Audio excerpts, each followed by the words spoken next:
And now it's time for more of Southern California's sports fishing voice. Let's talk hookup.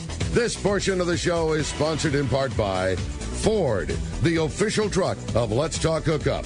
Rancho Leonero, where your wildest Baja dreams come true. Shimano Rods and Reels. Fish with the best. Shimano. Here we go. Another great hour of Southern California's sports fishing voice. Let's talk hookup. Here's Pete Gray, Rock God Rick Mexa, and Corey Sandin. And welcome back. Hour number 2. Let's talk hookup right here on the Let's Talk Hookup app on the Mightier 1090 ESPN Radio. Pete Gray here with Rock God Rick Mexa in the world headquarters of Let's Talk Hookup here, right next to the very busy San Diego landings.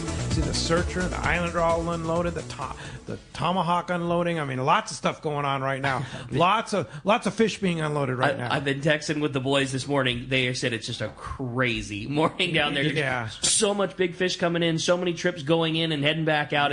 It's just one of those electric mornings at the landing. Yeah, it's biting. Hey, Yuseff Cherney from Cutwater Spirits here, along with John Ireland from Rancho Leonero in Baja's East Cape. Phones are packing up, and they want to talk to you guys, and we have a great number of texts, too. Boy, you're not kidding. It's been a really busy morning here, and if you want to join us in that second hour, just like Pete said, give us a call. Phones are all packed up, but there's going to be plenty of opportunities for you to get through in the second hour. That's 213-432-1090. Again, 213-432-1090, or send us a text. That text the show option only available through the Let's Talk Hookup app. It's a free download. Make sure you include your contact info too when you do send us that text, because somebody's getting a killer prize at the end of the show today, and that's a $300 gift certificate to CostaDelMar.com. Somebody's going to get themselves a brand new pair of sunglasses. Whatever you want, you got $300 to spend.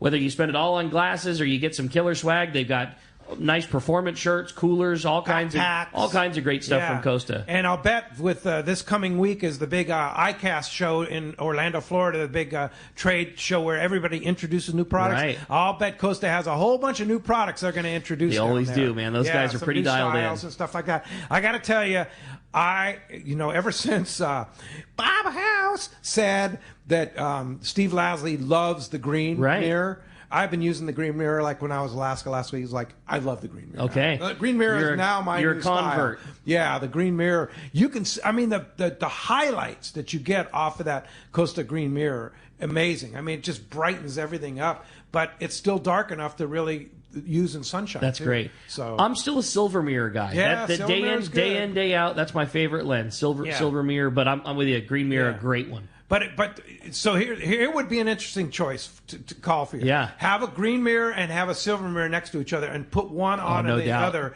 The green mirror just brightens everything that much more. It's still about as dark as the silver mirror. It's like an amber base as opposed to a gray base. Like when you're out on offshore, it brightens the kelp patties, brightens the foamers. Color contrast is always better with that amber-based lens. Yeah, for sure. Well, hey, phones are packed. Texts are rolling through. Let's jump into it. You got it, man. We had a great text. This one is, Hi, John. This is Steve Webster. My buddies and I are coming down on the 21st through the 24th to the ranch. We're doing CBX for the first time. Do you feel that that's the best way to go? Also, in your opinion, because I know you fly CBX a lot, what time should we appropriately get there for a 10 o'clock flight? Good question. Couple hours, only 2 hours. Get there 2 hours before the flight leaves, and you're in good shape. They've automated pretty much everything, so that your visa and all that is real easy. Just put your passport. They have a little computer, and it prints out your visa, and you're ready to go. It's not a long walk to get over there. It's probably to get on the Mexican side and get through customs and everything, no more than 10 or 15 minutes. They've done a really, really good job with CBX, speeding things up, streamlining everything. It really works well. And then coming back out, going across to the bridge and then in the United States there, gosh, now the immigration, U.S. immigration there's got to be 12 booths. Wow. I mean, it's stunning how many there are. So you get in and out really quick. I highly recommend it, and normally half, a third of what it would cost you to fly Alaska. Yeah. No offense, Alaska. A lot less. I mean, like a third or even less than a third. Yeah, sometimes crazy. it depends. A lot less. I think the only thing to watch out for is sometimes the parking gets a little dicey Yes. down there. So Ubering or Lyft down there might be the call. Or reserve parking. Absolutely. I never park down there. Yeah, reserve park. When I go, I reserve parking ahead of time. It costs you a few bucks more, but you're going to generally get into the parking spot. I mean, the problem is even when you have a reservation, sometimes like, the parking lot's full. Yeah. But they also have when the timing's right, they have valet too, Right. which is not that much more than just a regular parking spot. Somebody turned us on to a tip when we were doing our El Salto trip, and that was on baggage too. You can buy a lot of different baggage options when you're going down there. El Salto, we were having. I don't like to admit this. We were all the most tackle junkie idiots going down there. It took way more than we needed. Big surprise. Right? Yeah, totally. But it was lesser expensive to buy a heavy bag option than it was to bring a second bag. And I didn't know that was even an option. Like, I was struggling so hard. Like, well, what am I going to take out so that I can keep this bag under 55 pounds? And it was like an extra $30. You could have, your bag weigh up to 90 pounds. Wow. So if you're struggling if you're young on what, and you want to carry that you're much, struggling right? on what thing to take out. It was not a big expense to just not worry about it. And it was lesser expensive than hauling a second bag down. It's a lot cheaper to do it when you're making your book Big time. than it is letting them catch you down at the airport. Yeah. Big difference. Yeah. Another recommendation. Oh, go ahead. No, if you haven't been there to CBX in the last year or so, the changes, like John was saying, it's so different in a year. Totally. That every time I go through, I don't recognize it. It's Much more streamlined, much more automated, much more open, and way nicer. Whereas And faster. In the past, if you brought a rod tube or an oversized bag, you'd have to go into the general Tijuana airport. You don't have to do that anymore. You can stay in the CBX and do that that check-in right there. The other recommendation to speed things along too is you can actually print your FMM online before you go. So you should. don't, You're right. they have those computers down at the airport, but sometimes there's a little bit of a line there and stuff like that. You can actually go just search Mexico immigration and print it and fill it out right on your computer there. They've really streamlined that as well. Yeah. They really have. Yeah, they even do it for you too. Yeah, and when you're going down like in Alaska, you don't even fill one out.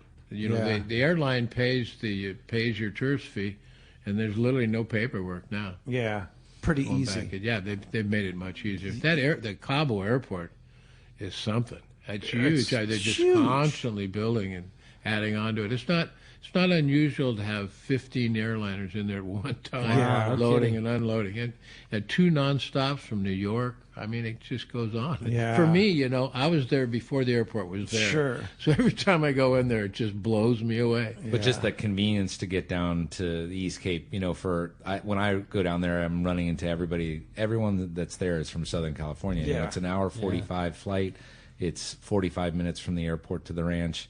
And John was just scribbling this note on the piece of paper. We were laughing about, the report being 68-degree water here, raving about that temperature, which I get. It works good for the bluefin. We're happy at 68. Just invert the numbers. But he's at 86 down at the ranch. So as far as being able to jump off the boat and go for a little swim, it's a lot nicer. I'd much rather go swimming down there. Great snorkeling. Every day I go out snorkeling. East Cape is like the closest place you can go to be in a completely different world.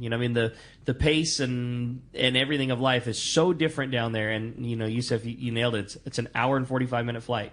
It's so easy to get to, but it's such a different deal. And there's still time to go to the ranch. I might say through November you can still have openings. Absolutely, December 1st we're done. Yeah, but and we're booking up. October's a real nice month. Yeah, it's a great month. Fishing's real good. And the diving at Puma, if you're a diver too, October's prime. Yeah, good month. All the summer months really are good. Yeah. And Pomo has been more fish every year down in Pomo. It's unreal how many fish. We a lot of our boats go down to the park line and just outside the park, the fish come out of the park and it's been good for the fishing as well. And one of the things you could do at the ranch too, if you have guests that aren't going fishing, and just straight out front of the hotel is some world class snorkeling.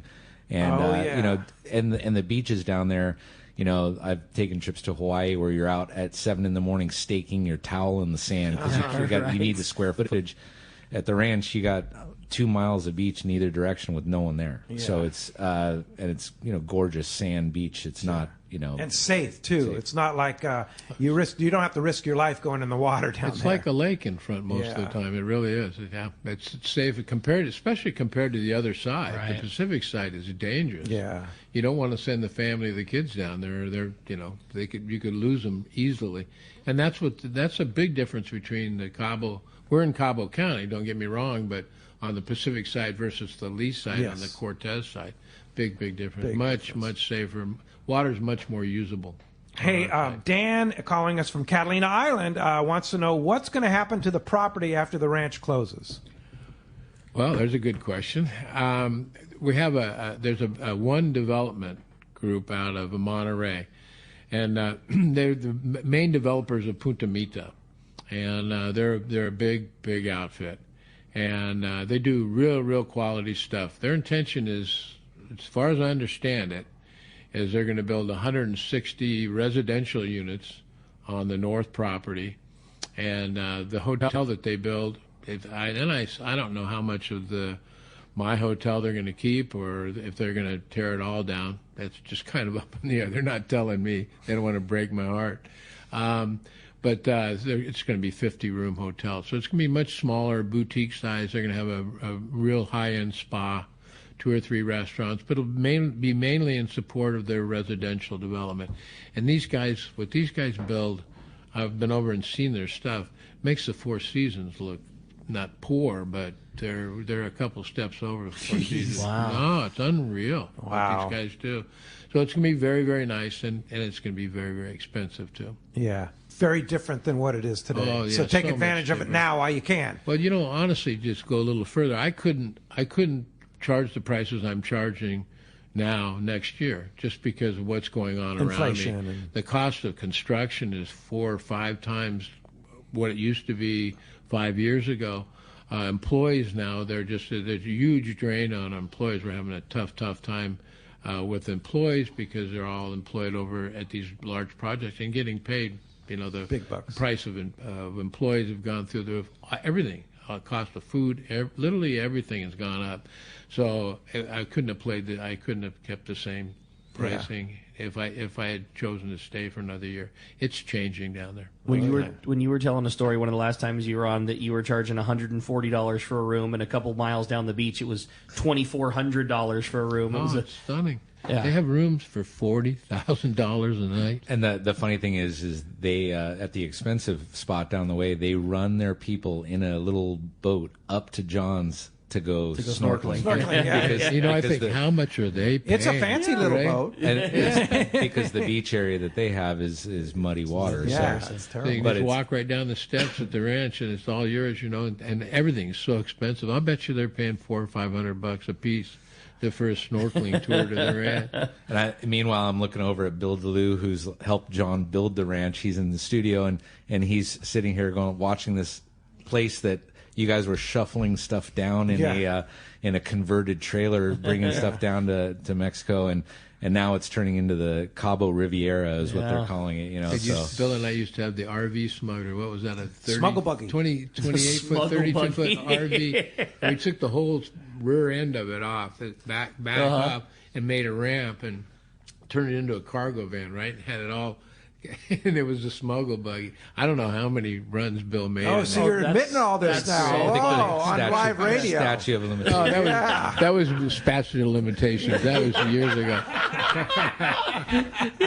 They're not used to the smuggle going that direction. Now we should clarify that you're not smuggling illegal cargo. What you're doing is just trying to bypass paying the duty into Mexico. Well, I think it was more just getting stuff down just there. Being able to get it. Yeah, a lot of it's fast. Refrigerator, back in the paneling, day. and building material. We brought a lot of stuff that we had well over 20 loads. So we loaded until Bill finally had to abandon it at customs and bail.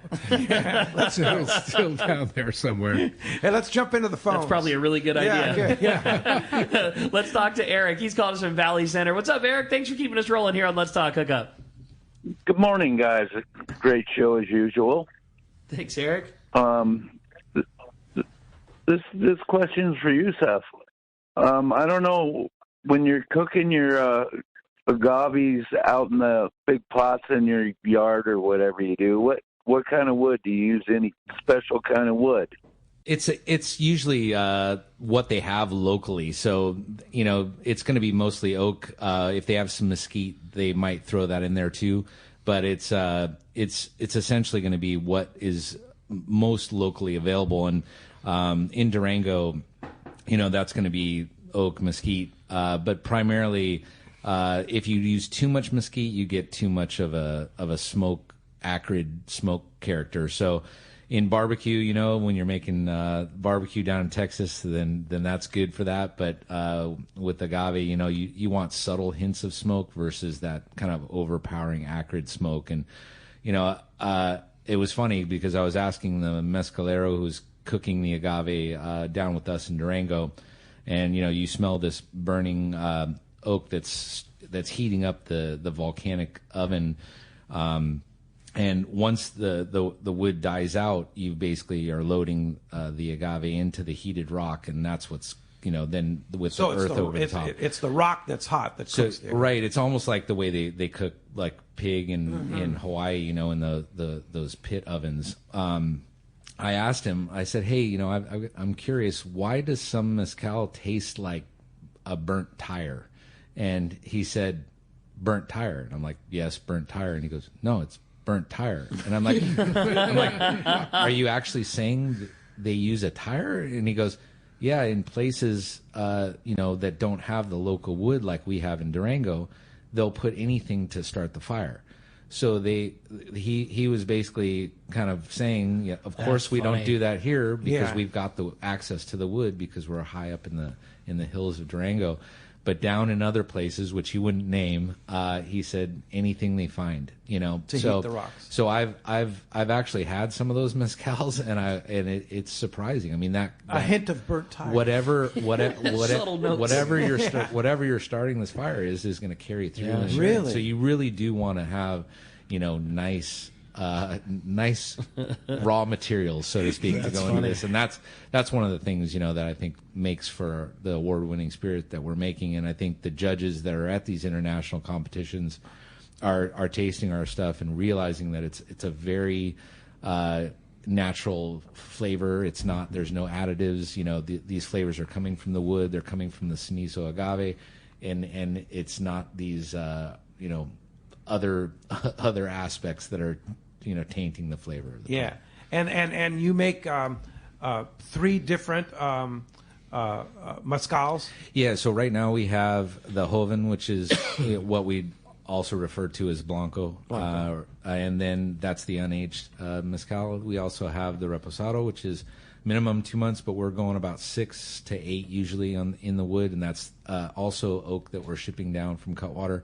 And then we do the Añejo, which is a minimum of 1 year, and we should have some extra Añejo, which is 3 years, coming soon, and that's both in tequila and mezcal as well. And mezcal, wow, that sounds great. And that's all available at local retailers, Cutwater. Local retailers, you can stop by Cutwater. You retail it right at the shop. We have a full retail store right at Cutwater. Unfortunately, the laws have changed since COVID, so they're back to being limited as far as the bottles. You can't walk out with 12 bottles, but you can certainly come in and grab a bottle or so. Okay. We also, like I said, we have the full restaurant there over in the Miramar area, right by the pyramid. So you can come in. We do lunch and dinner, and grab a burger or. Good food. And a little taster. We also have a full bar that's not only pouring the canned cocktails, but if you're going to go to Cutwater, have one of our bartenders make one of the signature cocktails. We've got just an amazing quality bar program coming out, and we've been making just fantastic cocktails for years. And we do seasonal varietals on the cocktail and as well as on the menu, the food pairings and all that stuff. Wow. And you can get flights of whiskey, tequila, whatever spirits we're making, you can do flights of those. But some of the signature ones, the Dragon's Breath is probably our number 1 selling cocktail with dragon fruit. And we do some mezcal cocktails as well that are, off the charts. So. Wow, that's cool. And it's such a if you've never been to it's an industrial area basically, a lot of warehouses and stuff. And then all of a sudden you come to this Cutwater place and you go inside this beautiful restaurant and you see the distillery right outside as you walk in, right? Right. We've got that 35-foot column right out front that's running almost every day. So if you look at that bottom sight glass, you'll usually see some rum wash gurgling around in there, and that's running the distillery. And we're running about a gallon and a half a minute of rum off of there at about 160 proof. So wow, yeah, and that area is even though it is industrial, it's known as Beermar because instead of Miramar, because of all the breweries. We've got Fall Brewing right down the street. We've got Ballast Point right around the corner. You've got a few other distilleries, Malahat. You've got Seven Caves. You've got a host of other AleSmith. Just, I mean, all almost within walking distance. A lot of the big players. Yeah, so a lot of it's worth getting a little bus tour and heading over there and doing the full experience. It used to be you could only get beer on these tours. Now you could do a combo distillery brewery trip and also get good food in the mix. And most of these guys were your students at school, right? There was a few that were taking the classes at UCSD.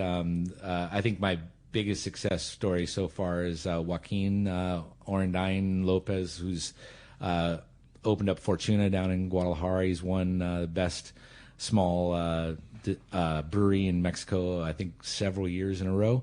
And he was one of our first cohorts back about 8 years ago. And he was actually the one that introduced me to the family of Orendine, which is his family, and started the whole road down the tequila making process. So, wow. Are you still teaching at all? We just ended the program. It had about an 8-year run, and it's just approaching the end there. So, that's cool. But a good run. I've been teaching at UCSD since I was going to school at UCSD, and that was 30 some odd years ago. So I was doing homebrew classes there. That's where it all started, and then gradually evolved into the UCSD Extension Brewing program, and that ran its course, and now we're moving on. So yeah. That's awesome. Wow. Good run. So Scott in Encinitas, along the same line, he says he's a huge Cutwater fan, and he's curious how you became involved with Cutwater. We knew we talked earlier a little bit about that, how you, of course, started Ballast Point, and then sold Ballast Point, and then started Cutwater. Is that how it worked? Yeah. So Jack White started Home Brew Mart back in the day. He's a local Point Loma guy, and he was going to school and decided to come out and open up the second homebrew shop in San Diego called Home Brew Mart. And I came in about a week after he opened, and I swore I wasn't going to look for a job. I was heading off to go to law school after graduating from UCSD, and ended up asking for a job while I was there, and got hired, and I was the first employee of Home Brew Mart other than Jack, who's the owner. No kidding. And gradually worked my way up into the master brewer role there. And then after 23 years, Jack sold the business, and luckily Cutwater was like a bar of soap. The Constellation Brands was grabbing at everything we owned, and that one just slid out of their hands. And lucky for me, because I had more ownership in that project, so we were able to just rebrand Ballast Point Spirits to Cutwater Spirits.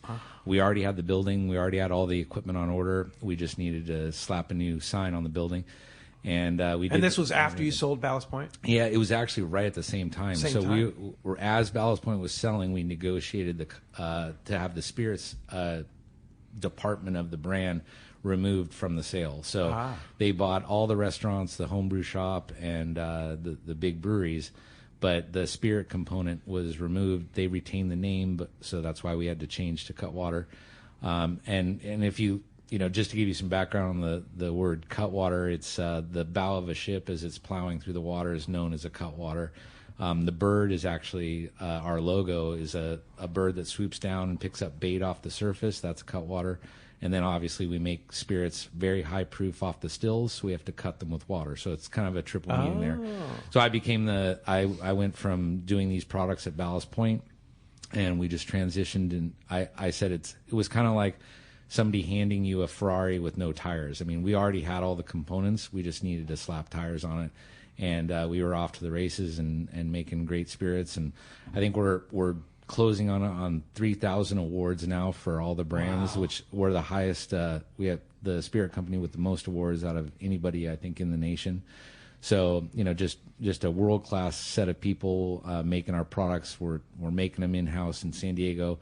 People can come and do tours, and it's just just an amazing place for, and have a spiritual home in San Diego. Homegrown. Awesome. Yeah. You guys were making the spirits in the beginning. Did you foresee doing the canned cocktail thing from the very beginning when you guys started running Cutwater, or did that just come later? Yeah, no, we were actually making the spirits. We were making gin and rum primarily, and working on some whiskey. And it was never the intention to make cans. And one day we had a canning line that was no longer needed because we got a bigger one at Ballast Point, and it was sitting next to the distillery. And every day I'd go to work and look at it and go, why aren't we putting like gin and tonic and Bloody Mary in these things, Because I'd go to my friends with a bag of Bloody Mary fixins, and I'd have Worcestershire and horseradish, all this stuff, and I'd leave their house, and I'm like, I'll just keep it. And then I realized it cost me $100, to go have a drink. So we made a non-alcoholic Bloody Mary mix in a bottle that we could take to friends' house. Then we evolved into the cans. But that canning line just sitting there, it clicked. And then some of our folks that worked with us as well had traveled to Australia, and they came back, and I'm like, we should do canned cocktails, and they were like, I saw them in Australia. So it clicked for the upper management team to get behind what I was already going through. And so we started running them on this little line, and kind of the rest is history. And that was probably like close to 9 years ago. So as far as the canned cocktail craze that's happening now, just in general, I mean, we were on this thing 9-10 years ago. Well, there was other predecessors, but they weren't great. I think we were the first ones to kind of come at it with some classic drinks. And saying they aren't great is being very polite. For sure. Well, let's find out what's going on down in the fishing grounds. You got it, man. It's time for that FishDope.com report with the man, Captain Dave Hansen, your saltwater guide. And today, that catch report is sponsored by the Fish Pros at Fisherman's Processing in San Diego, the best processing for your fish when your trip returns. Plus, with Fish Pros The Market, you can purchase their famous spices, rubs, and the Poke Kit. Stop by their location in Old Town on Taylor Street or order online at fishermansprocessing.com. Be sure you make those reservations by texting them at 619-255-3128. And we've got them standing by. Good morning, Dave. Hey, guys. Good morning. Unbelievable what's going on right now. It is absolutely pouring down rain here, John. We have a different weather than you guys have over there on the east side, but right here in Cabo, it's raining as hard as it can possibly rain. It is unbelievable. We're catching the tail end of that hurricane that's pushing more of that yellowfin up into Southern California right now. So it is pouring down rain here right now. But as far as what's going on in Southern California, 4 months ago, I was telling all my members, I predicted that right after they light off the fireworks, the whole world's going to change, and it did. It is absolutely incredible. We already know that there's some tuna, and we'll talk about that at the end of this, but that barracuda that we haven't seen in a very, very long time is here. It's biting. It's big fish. It's 6 to 8 pound fish. It's pretty much what got the sport fishing industry going in Southern California back in the 20s and 30s and 40s. The barracuda was the fish. I don't know where or how the disconnect happened, but some people don't like them, but us old-timers, we love barracuda fishing on the surface iron, on the yo-yo iron. It's a bitchin' fish, and it is full speed, Huntington Flats, up into the Horseshoe area. Outside of that, there's some more fish moving into Santa Monica Bay. And with it is sand bass, calico bass, yellowtail, all biting on the coast. It's pretty fun fishing right now. It's absolutely unbelievable style fishing right now. The private boaters are having a ball going out there. It's a big spread of fish. It's not a little tight area. There's fish spread out for 5 or 6 miles up there. So nobody's got to pile up on top of each other. It's pretty spectacular. I'm pretty excited about it. I don't know if you can tell in my voice, but this is a bitchin' fishery that we haven't seen in an awful long time. So that is really, really cool for Southern California. Then Catalina, the fishing over there is insane right now. Calico bass fishing, they are in the spawn mode. It is full speed at any spot with a little bit of condition. San Clemente Island, there's lots of yellowtail over there, but they're kind of leaving that alone because bluefin and yellowfin is Yesterday, as close as 5 miles from Dana Point, we had private boaters catching yellowfin and bluefin 5 miles out of Dana Point Harbor. That fish stretches all the way down to the Mexican border and all the way up to San Francisco. So where do you go? You just kind of throw a dart out there and go, because that tuna, there's so much tuna right now in California. It's mind-bending, the amount of tuna in Southern California. And like I try to tell my members, I can't tell you exactly where to go, because yesterday it was full speed in front of Dana Point Harbor. The day before that, it was full speed at the 181, 182. I was talking to Tim Ekstrom. He said it was really good fishing outside of Clemente. I talked to one of my members. He's up in San Francisco. It's really good fishing outside the Farallon Islands. So you just got to go. I don't know what. Yeah, it's good fishing. I don't know what you're waiting for. Yeah. Because it's not going to get any better. Yeah, that's for sure. Fishdope.com. Danny and the boys have been doing a great job of keeping you abreast of things like that chlorophyll line. That's where that stuff's stacked on that chlorophyll line, and they have those charts to tell you exactly where to go at fishdope.com. All included in the price, and you get $20 off a new membership to fishdope.com using the code HookUpNow. Lowercase, no space. HookUpNow is your $20 code. And, Dave, how do we find you? Well, I'm just watching Kelly. She's outside rolling all the windows up on the car right now. It's funny. You can check me out at Your Saltwater Guide. I'm everywhere on every social media platform, and then my website's yoursaltwaterguide.com. And I will talk to you guys next Sunday. Better get a towel to dry her off when she comes in. Yeah, you're in trouble. Exactly. Yeah. Thanks, all right, Dave. you guys. We'll talk to you next week. See you, Dave. All right. Bye. Appreciate that very much. Hey, phones are packed up. They want to talk to these guys. Man, they are. How about next up, we talk to Sean. He's calling us from Lomita this morning. Hi, Sean. Welcome to Let's Talk Hookup. Hey, good morning, guys. Good morning, guys. I was introduced to the East Cape back in '85, my senior year, and we started going to the Buena Vista Beach Resort and had some great experiences there. I've been all 4 seasons, and believe it or not, my best days of marlin fishing were in January one year, where we got 7 fish one morning and 5 fish the next morning, along with like a 45-pound Dorado. So my question is for John. What seasons do you have any? Did I maybe get those fish because it was January and there weren't as many boats out there? And the other question is El Nino. How does El Nino affect the East Cape? Well, let's go January 1st. Their fish are out there year-round, and the water temp never goes much below 70 degrees. So weather permitting, the fish are around. I've had some of my best tuna fishing right around Christmas. There's a couple of years in a row, where I just crushed the tuna, and they're under the porpoise and real close, and so the fish are around. And for us, it's just a weather-related deal. If weather permitting and you can get out in the water, they're out there, and it does help. Less fishing pressure. There's not hardly anyone out there, so when the fishing is good and you're out there solo with them, you're gonna do well. El Nino. Good question. The water's real warm right now, 86 degrees, which is about 4 or 5 degrees warmer than normal for this time of year. So that's impacting us. It's helping the fishing, So, but we're keeping our eye on it because all the water throughout the Pacific and the Atlantic, for that matter, is much warmer than normal. And certainly in the Sea of Cortez, that holds too. It's 86, and I expect it to bump up against 90 before we're done. All right. Hey, thanks a lot for the call this morning. When we come back, Sean. we got a lot more Let's Talk Hookup coming right, including more of your phone calls if you want to get through. 213-432-1090. More Let's Talk Hookup coming your way in the Mightier 1090 ESPN Radio.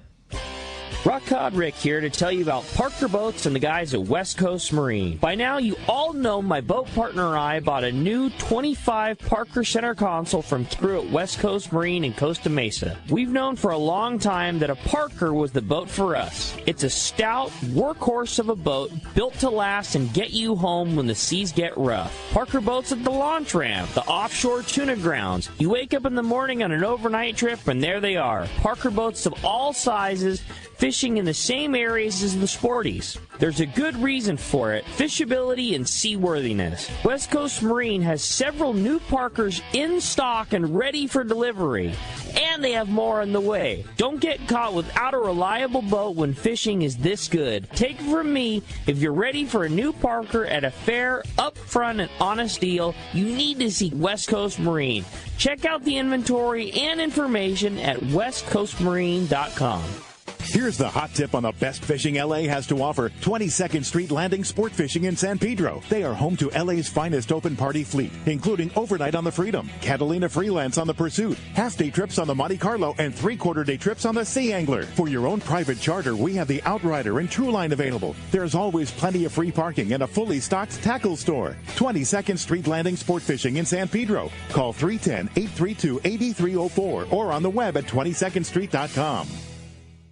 This is Captain Art Taylor from Searcher Sport Fishing. Your hook is one of the most important links to catching fish, and at Searcher Sport Fishing we use and recommend Gamakatsu hooks. The Gamakatsu Nautilus hook is best for tuna, and now with a variety of sizes all the way down to size 4, Gamakatsu hooks are the ones to use. It's important to be prepared with the right tackle when you come aboard Searcher, so that should include Gamakatsu hooks.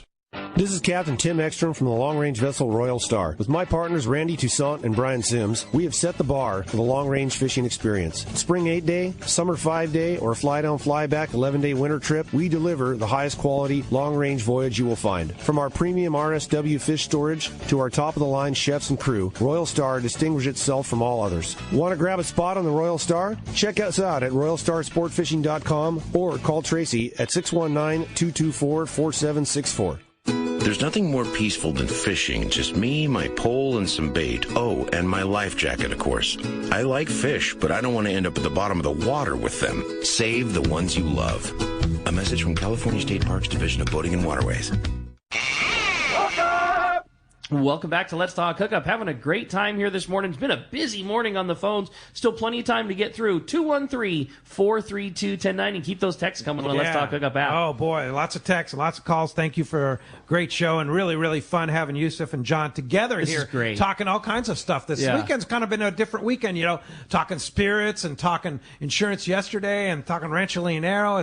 It's kind of a variety weekend, along with talking tuna and East Cape and Baja and the whole thing. So a lot of good stuff. Hey, right now we have the man, Conway Bowman, on the line. Good morning, Conway. Hey, Conway.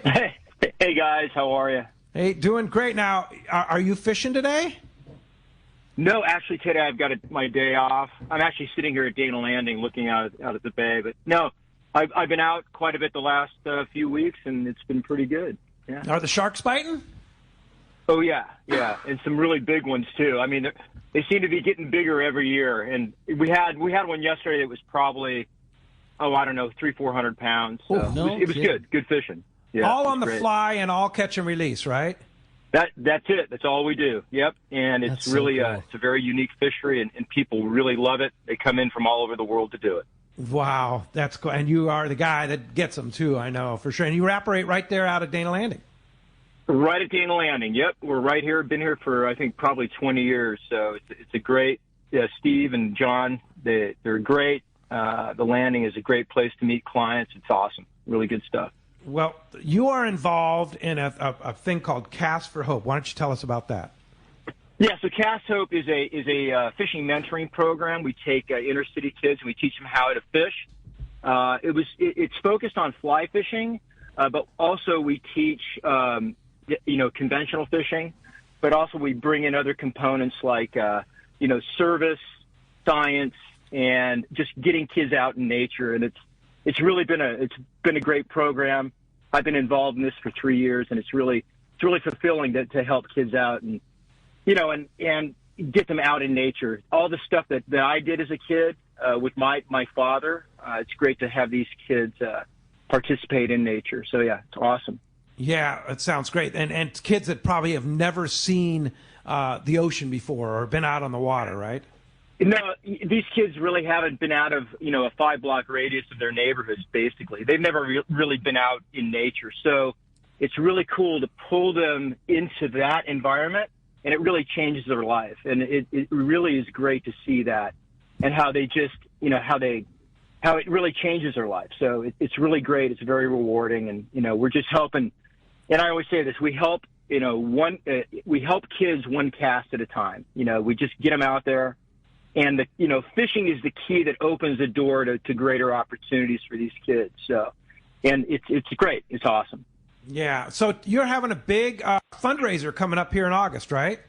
We are. Yep. It's our second annual casino night, Cast Hope Casino Night. It's at the Baja House in Marina Village, and it's table games, it's food, it's music, it's drink.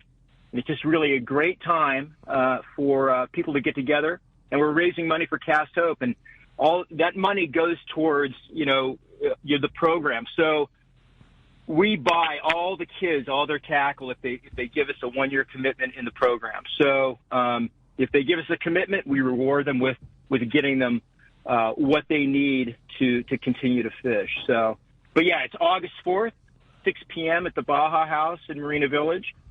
Tickets are $100. There's also a VIP experience for $150, and we're bringing in the great author Richard Louv, who has written some wonderful books on getting kids back into nature. So he's going to be there for a VIP experience. And yeah, it's going to be a great night. It was a gas last year. We had a great time, and this year it's going to be better. So once again, the date and how do people get tickets? Okay, so the date, August 4th, 6 p.m. That's a Friday night. And you can go to casthope.org for tickets. Casthope.org for tickets. And that Marina House is right next to C4 Sport Fishing, so real close in the proximity. Oh, right? It's right there. Yeah, and the Baja Room's a great room, and we're going to jazz it up. It's going to look great. I've got a great team of volunteers helping me out this year, and it's really going to be special. So, let's get out there. Let's support our kids. Let's keep them engaged in nature and give it and provide them a really rewarding experience, which is fishing in the outdoors. Good for you, Conway. Giving rad. back for sure. Casthope.org. Get tickets to this big event beginning of August there. Thanks, Conway, and good luck with the event. Hey, all right, guys. Hey, thank you so much, and thank you. I really appreciate it. You bet. All right. Nice to hear from you, and keep getting those catching and releasing those big sharks. It's pretty amazing. That's such a cool fishery. All sight fishing. Yeah. I mean, if you want a different experience, close to home, really fun, that is an awesome trip. People come from all over the world to fish with Conway, for sure. Yeah. Hey, phones are packed up. They want to talk to these guys. Let's jump into it. That sounds good to me. Let's talk to Rick, calling us from Chula Vista this morning. Hey, Rick, welcome to Let's Talk Hookup. Hey, good morning, gentlemen. Yuseff, I just wanted to say it's kind of been fun listening to your journey on Let's Talk Hookup over the years, and even to the point that I had to smile. I was at Yankee Stadium last week and got to see a Cutwater booth there, so congratulations on all of your success. My question is, with the popularity in non-alcoholic beers and even non-alcoholic spirits increasing, is that something that you've considered looking into and making non-alcoholic spirit-based canned cocktails? We've done a few things with, mixers is what we were calling them. So the non-alcoholic space to me is a little bit confusing because, I'm not sure that the way that they're being marketed, when you're talking about a non-alcoholic margarita or non-alcoholic, tequila or something like that, it's kind of a misnomer. It really isn't tequila, It's a little hard for me to wrap my head around. I think the market's growing. I mean, I see myself drinking less than I did, now as I'm approaching my mid-50s, So especially being a patient of Dr. Gurneri's. Yeah, right. I can relate. Yeah, and with the doctors, telling me and Pete what to do, yeah, it's a space that's tough for me to wrap my head around. The margin there in the product is a little bit strange. The consumer's definitely there, but I think it's an area that if we do explore it, it'll be a little bit of a different method than most people have been going about it. So we have kicked it around. We just haven't gone full speed into it, and I think there's just been some kind of stumbling blocks on the way. So, keep a lookout. But to be buying a $30+ bottle of something that basically is just a mix of fruit juices doesn't really do it for me yet. And I'm a big fan of making my own stuff in that regard. And when you take soda water and mix it with some juice, it's a drink. I don't know if it's a cocktail. So. All right. Thanks a lot for the call this morning. Hey, had a great text come through. Morning, guys. Absolutely love this show. So much fun. I was hoping for a little bit of a roundtable answer with this one, and if everybody could list what their favorite fish that they caught in all their years of going down to Rancho Leonero was. And that's from Matt in San Diego. Well, John, let's start with you. Big marlin. Yeah. I've caught a couple big How blue, big? black. My biggest 697, but I farmed one that was much, much bigger than that. And that's the one I really remember, the one you lost, right? It was actually a release. I had my hand on the leader and all that, but I couldn't get, the fish was so big I couldn't get the deckhand to put the gaff in him because he's afraid he's going to sink the boat. For sure. Oh, yeah. That's another story. But a big marlin.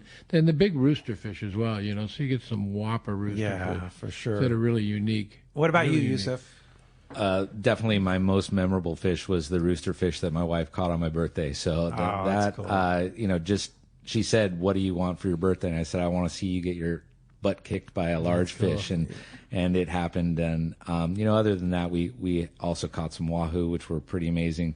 I had the biggest dorado of the boat's career down there, and lost it at gaff. Oh no! And I'm just off of seeing it. They were estimating it at vision. 70. 70. That's a big dorado. Yeah, so that was the one that got away from me. But that rooster fish, I ended up having the folks here in San Diego mount it at.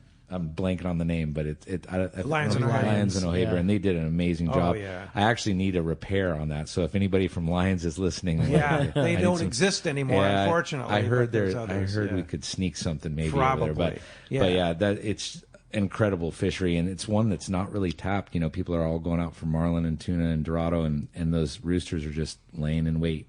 So wow. What about you, Rick? Same rooster fish, not from me, but from my dad.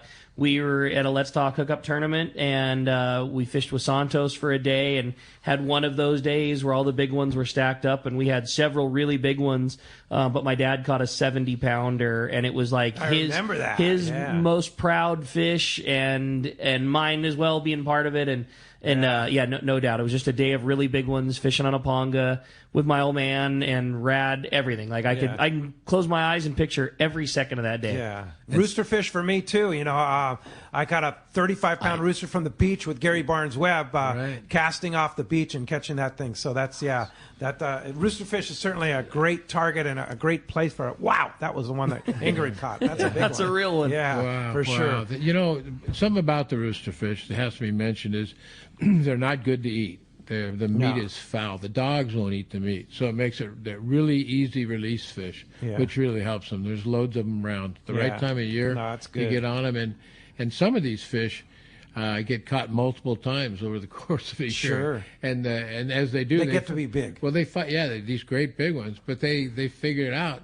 Why fight? They come to the boat to get released. Yeah, almost. they're trained. Some of them. They're pretty trained. And Santos was the guy that took us out and got Ingrid that big one. That guy's a samurai. He's a legend. A samurai when it comes to those roosters. Hey, Mark in Temecula says, as a listener since the beginning, I've always enjoyed when John Ireland is on weekly, and especially when he's in the studio. His knowledge and reports from Baja, always enjoyed his calm and resonant voice, doing wonders for my anxiety. Thanks for all the years of welcoming families and fishermen to your home and enjoying whatever your next chapter may be, which is a really nice sentiment. Thank you, from, Mark. Thank you very much. For sure. All right, let's jump back on the phone. That sounds great. Let's talk to Chris. Chris calling us all the way from Hawaii this morning. Good morning, Chris. Welcome to Let's Talk Hookup. Hey, good morning, fishermen. Good morning, John. Hey, just waking up, having coffee. I wish I was out of my 16-foot boat, double hull, running around. We get yellowfin out here right now. But, John, I'd love to go down there. Your place looks awesome. Got some 79-pound lures from the shore whipping here. One of those roosters and a big mahi would be my bucket list one day. But I got a couple questions for you guys. Hey, so Rick, running those DTX Nomads, I was on their website. I run them with wire. They say you can run them with mono because the lip is so long. Do you guys get cut off, or do you guys run them with wire? So conventional Wahoo rigging, we always ran everything with wire. From the Marauder days and big jet heads, everything was always wire, and that was like the culture of how we fished Wahoo. And with Wahoo fishing getting a little tougher over the years and a little more pressure, kind of like what we were talking about with John, I would say it's probably a 50-50 mix of guys fishing still with wire or a heavy piece of fluorocarbon. And heavy fluorocarbon, like 150 pound, is for sure not Wahoo proof. But if you just kind of graze, maybe it helps you weather the storm a little bit. So I would say more commonly now we're starting to see that lure rigged with a heavy piece of fluoro, 130, 150, maybe even 200, something like that. Seems to be the most conventional Tracking rigging. better. Yeah, it runs better for sure. Yeah. Hey, thanks a lot for the call from Hawaii, and good luck out there. Hey, one more question. Quick text here from Ralph and Menifee. One more question. Good morning, guys. Wow, these two brands made each other. I feel like I'm in Rancho Leonero whenever I open up a Cutwater Tiki Rum Mai Tai. My question is for Yuseff. Every drink I've tried from Cutwater is perfect. What's the process like creating and maintaining a recipe for your drinks? So myself and Gwen Conley, we have a lab that we sit in and come up with these cocktails. And usually it's like I said, we're going after something that is a bar favorite, you know. So we start with these drinks that have a long-standing reputation. You know, we're not trying to, you know, come up with this crazy concoction. It's more like, hey, this is just a call favorite, you know. So again, we're trying to figure out a way that we can make something that's going to be consistent and stable in the can as well, and something that's delicious. So it's a matter of we start with a recipe, we release it to our staff, and we do a tasting where we have several renditions of products that we've made. The staff goes through and we take a consensus from there, and then from there it goes into these little R&D cans, which I brought you guys some of the Tiki Rum Hurricane that's coming out soon. Ah, okay. And that goes into our tasting room. It's got a little QR code on it, and that allows people to drink it at the tasting bar and actually report back what their findings are. That's so you're actually giving input when you go to the tasting room. Right. So we get the input actually from customer base. Once we get that input back, if it's a runaway hit, we start working on the artwork for the can and then go from there. So it is a full R&D process. It's, you know, it used to be that I would go and mix something up and just, you know, we would fly with it. I know back in the days when we came out with the rum and ginger and our first rendition of the Moscow Mules, the ginger was so high because I like this really aggressive ginger bite, and we gave it to 100 of our employees, and only one said they would ever buy it again. So that didn't go. And it wasn't just ginger. It was I was putting cayenne in there and everything. It'd punch you. Yeah, we've come a long way though. It's for sure. Hey, when we come back, we're going to find out who's got themselves a brand new pair of Costas. More Let's Talk Hookup when we return on the Mightier 1090 ESPN Radio. The name that stands out among anglers is Fisherman's Landing, your top choice in local and long-range fishing. Hi, this is Doug Kern. Our hardworking crew will make sure your fishing experience is one to remember. We offer the finest open party trips from 1 to 3 days, the best charter boats available, and of course, our world-renowned long-range fleet is second to none. Fisherman's Landing is a full-service operation offering great half-day trips on the Dolphin and full-day open party trips on the spacious and comfortable Liberty. Since we introduced the full-day trips at Fisherman's Landing, the 85-foot Liberty has become a favorite among full-day operations with bunks for your comfort, huge bait capacity, and RSW fish holds to keep your catch fresh. Plus, Liberty has a big modern galley and 2 interior heads with showers. All our open party trips from half-day, full, or 1 to 3 day trips can easily be booked online at fishermanslanding.com or give us a call at 619-221-8500. I'll see you at Fisherman's Landing in San Diego. Cast Tours is a family-owned and operated travel company that specializes in taking you to great fishing destinations. They take pride in providing the best and most affordable vacation packages available. Cast Tours has been creating unique sport fishing and vacation trips for decades. Whether it's a fishing trip or a family vacation, they will provide you the service and value you deserve. Call Cast Tours at 800-593-6510 or check casttours.com. Filet knives shouldn't be disposable. Introducing AFTCO filet knives that are built to last. Designed in collaboration with Boker, Germany, AFTCO knives feature 4116 German stainless steel, bonded with titanium nitride to ensure optimum corrosion resistance and exceptional edge retention. A non-slip TPR handle maintains a firm grip when processing game fish. Premium in every sense, AFTCO fillet knives are available in multiple length options to provide the right tool that gets the job done season after season. Fillet knives from AFTCO. Any fish, any water. When it comes to fishing rods for saltwater, there's just one name you need to know, CalStar. Take, for example, the Graphiter series. It's a true graphite and fiberglass composite rod, the finest it's ever been built. And for anglers seeking traditional performance, durability, and quality at an affordable price, the CalStar West Coast series of rods and blanks are the ones for you. Their master craftsmen bring decades of rod building experience to every rod they make. So if you want your fishing rods to be truly state-of-the-art, I always recommend CalStar at fine tackle stores everywhere.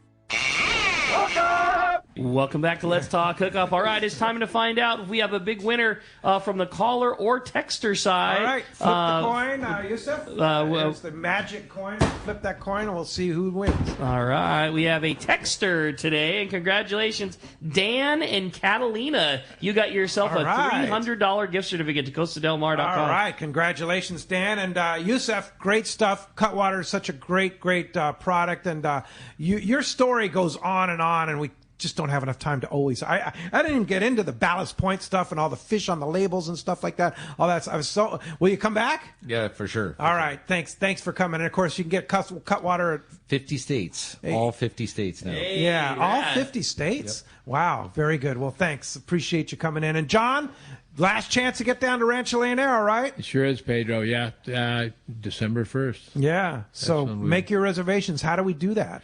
800-646-2252 or rancholeonero.com. Give Pam a call. She'll take care of you. Pam will take care of you, get you set up with your favorite room, your favorite boat.